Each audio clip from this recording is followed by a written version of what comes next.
বাজারে এসেছে ৫ টাকার নতুন নোট। সরকার ৫ টাকা মূল্যমানের নতুন কারেন্সি নোট ইস্যু করতে যাচ্ছে। আগামীকাল মঙ্গলবার বাংলাদেশ ব্যাংকের মতিঝিল অফিস শাখা থেকে এ নোট ইস্যু করা হবে। বাংলাদেশ ব্যাংকের অন্যান্য অফিসেও পরে নোটটি পাওয়া যাবে। এ নোট সিনিয়র অর্থ সচিব হেদায়েতুল্লাহ আল মামুনের স্বাক্ষর থাকবে। নোটটির সামনের অংশে বাংলাদেশের জাতীয় স্মৃতিসৌধ ও জাতির পিতা বঙ্গবন্ধু শেখ মুজিবুর রহমানের প্রতিকৃতি এবং পেছনের অংশে নওগাঁর কুসুম্বা মসজিদের ছবি রয়েছে।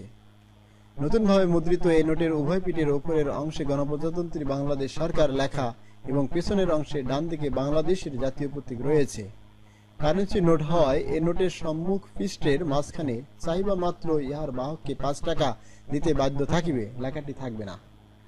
নতুন কারেন্সি নোটের রং, পরিমাপ, জলছাপ, ডিজাইন ও অন্যান্য নিরাপত্তা বৈশিষ্ট্য বর্তমান প্রচলিত নোটের অনুরূপ।